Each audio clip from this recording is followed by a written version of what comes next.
Hey, what's up guys? It's your boy Benzi, and I'm making a quick video on my current Magicka Templar setup. I'm on the PTS server, just because it's too lazy to switch back to live, but basically everything still stands. I might change this build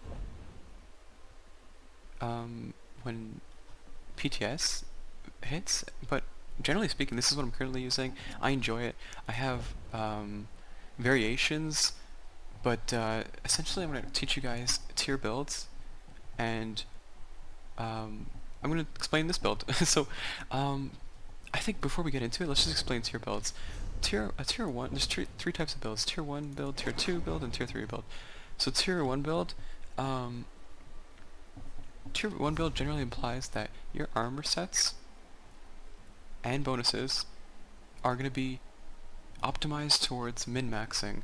So 2-piece, 3-piece, and sometimes 4 or 5-piece bonuses are optimized and used in these setups in order to achieve the highest for a Magicka build, the highest Magicka recovery, the highest spell damage, the highest max mana ratio.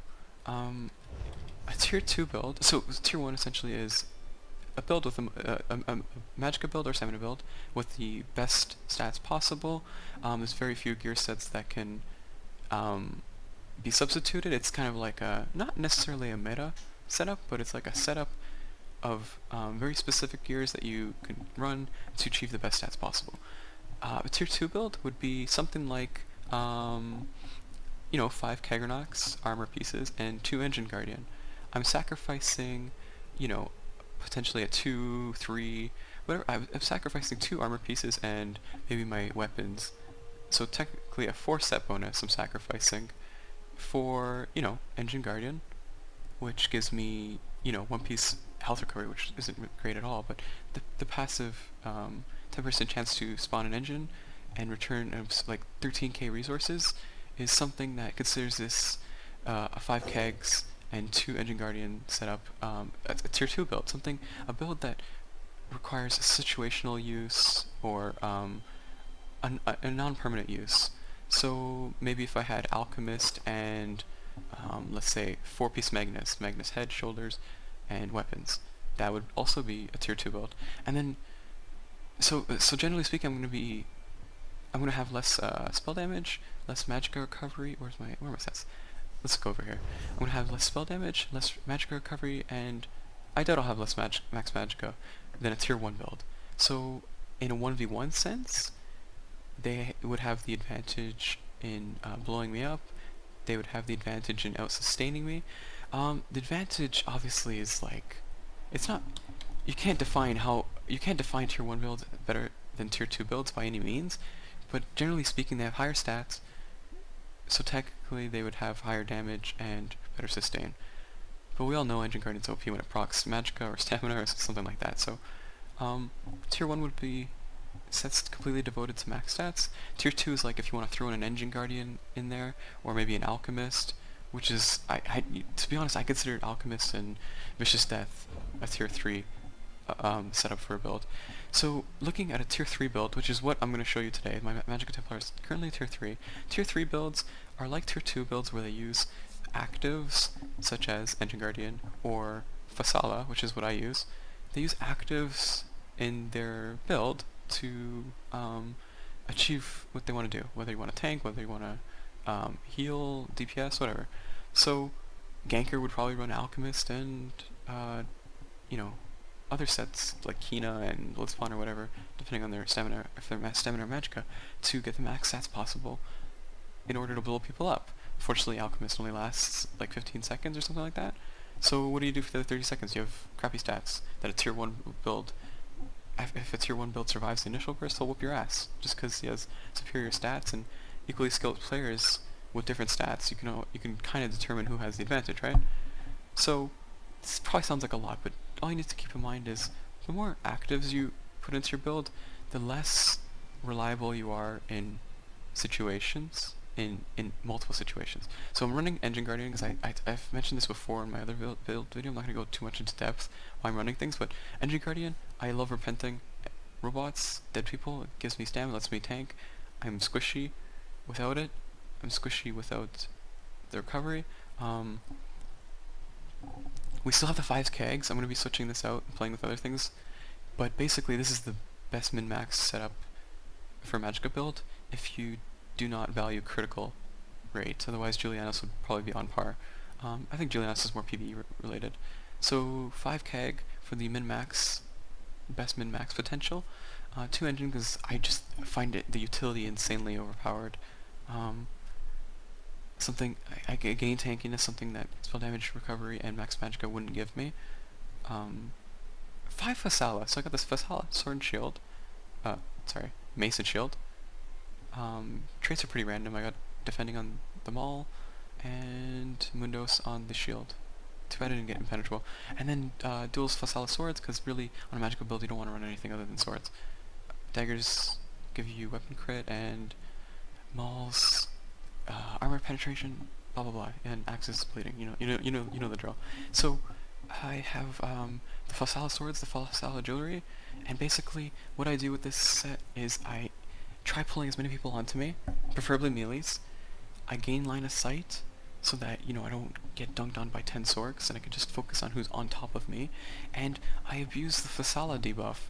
Now, it used to be a 4-second heal debuff, which was incredibly strong in the Thieves Guild PTS, but it got reduced to 2 seconds, which is it's okay. When this set works, it's awesome. When it doesn't, it's just handicap. I basically play handicap with a handicap 80% of the time I'm in Cyrodiil. Which sounds stupid, but I don't care. Like, I don't want to run meta shit, and I think this build's interesting. So, the second and third trait obviously give max health, and like I explained in my other build video, I'm going to post in the description, because these builds are very similar. I use the same mechanics for tanking. The only difference is I sacrificed my willpower jewelry, which gave me more min-max spell damage Magicka, for more max health, healing received, which actually, that 4% healing taken, I calculated, it makes a huge difference in the lack of spell damage I lost from switching the willpower jewelry out. So the 4% kind of catches me up on the spell damage, on my healing strength, compared to the spell damage I had with the willpower set.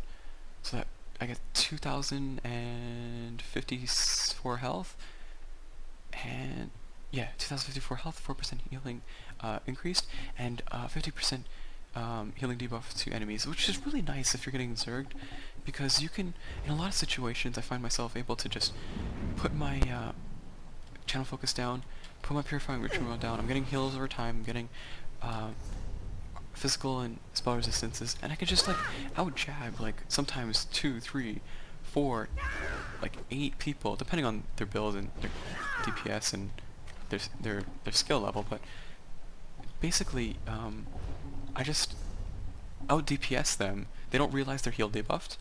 I'm healing with my jabs, so I don't have to switch over to my other bar and heal, and I could just DPS them to the floor. Sometimes they expect their healers in their group to heal them, and this 50% heal debuff, that's where it shines. This is when you're debuffing their healing effectiveness when they aren't healing themselves. So that's, taking on groups is very, very possible with the Fasala set. I think it would be more wise to run Vicious Death if you're going to be taking on groups, but I don't know. I'm going to swap this out for Vicious Death and Kaggernax for Transmutation, and I think my stats will be less min-maxed significantly, but I have a plan. So basically what we're taking from this is this is a tier 3 build, and keep in mind what kind of build you want to run. If you're looking for really high stats, this isn't the build for you. If you're looking for a tier 2 build, maybe you want to take out the Fasala because it's too situational, you don't know when to use it and how to benefit the most out of it, and you want to put something more reliable in, like maybe willpower or another set you have. But keep in mind, this is a tier 3 build, and this is the build I've used in my past 2 videos, one with Bellatrix, the 2vx with Bellatrix, and the 2vx with Jedi Mind Tricks. It's spamming PMs right now. The spells, okay, so Puncturing Sweeps, Toppling Charge, Radiant Glory, I think the heal is way better than the extra damage because the spell already hits like a truck. Dark Flare, I need the spell to kill Sorks because my spell damage sucks. So gotta have this in my opinion for this setup. If you're not running a tier 1 build, you'll need bursty spells to kill those shield sackers, in my opinion. Structure entropy for the max health on my offensive bar, so I can just heal at absurd amounts of max health. And Dawnbreaker. Keep in mind, guys, Dawnbreaker got nerfed this update. It doesn't do 60% more damage to undead, but there's a fighter guild passive that increases damage to undead by 20%. So technically, it's only a 40% damage decrease to undead, which I think it bounces the game a little bit. But keep in mind, Dawnbreaker Smiting adds the knockdown, which is a CC, which is awesome, and the other morph, the weapon damage one, gives just weapon damage, no CC at all. Okay, Proxy Det again. The base damage got nerfed to shit, but I think the max, if you hit 10 people, it does the same damage as it currently does in our current update. So it's less of a 1v1 spell, more of a 1vx. I might take this off and put Blazing Shield on if I move around my CP, or I might put on Sunfire. Sunfire is a very nice spell, not Sunfire. I've only read up to that and decided to make this video because I was so excited, but stop it. Okay, I'm uploading a lot of videos today, so getting Zerg right now.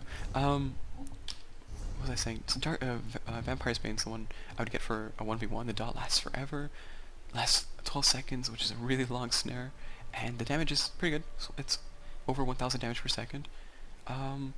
Reflective Light, I probably run if I want to use Valken Scoria. It puts 3 dots on 3 enemies, or 1 dot on 3 enemies. That doesn't make sense. I mean, it applies 3 dots, 3 different people. So this is a lot better with Valken Scoria. Repentance for that tankiness. Honor of the Dead's the bar fight. Goddamn, is the better healing morph by far. And since Breath of Life can only heal 1 extra ally, I think Honor of the Dead's even better this update.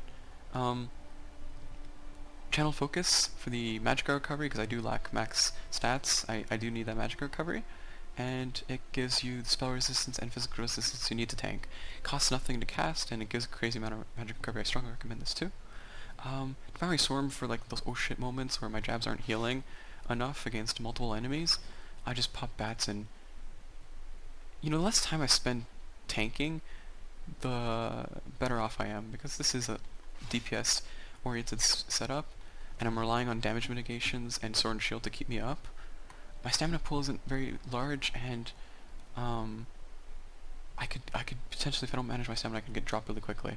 So not staying on my so avoiding like tanking on my sword and shield bar and allowing me to deal damage puts my enemies on the defensive, and that's how you tank in some cases, is you just put up a lot of offensive damage and you just avoid having to take it back. And that's what Solid helps me do. When I go offensive and they try dealing damage back, they get heal debuffed, and that can really screw people over in some situations. So I'm gonna just put Proxy Det on my bar because this is running on live, and I'd recommend Proxy Det on live, by the way. That's my build, guys, but we're gonna get into another change I wanted to mention. Ritual of Retribution is the purifying ritual of our current update. It doesn't remove 5 negative effects anymore, it removes 2, which is kind of shitty. But we have a passive that reduces enemy movement speed by 30% if they stand in our AoEs, like these ones over here. So we can kite people with our AoEs now, and this morph also does dot damage if enemies stand in our AoE, which is a pretty small amount of dot damage. I think we got nerfed heavily by the spell removing less negative effects, but PTS was just launched, and I'm giving you the build as is.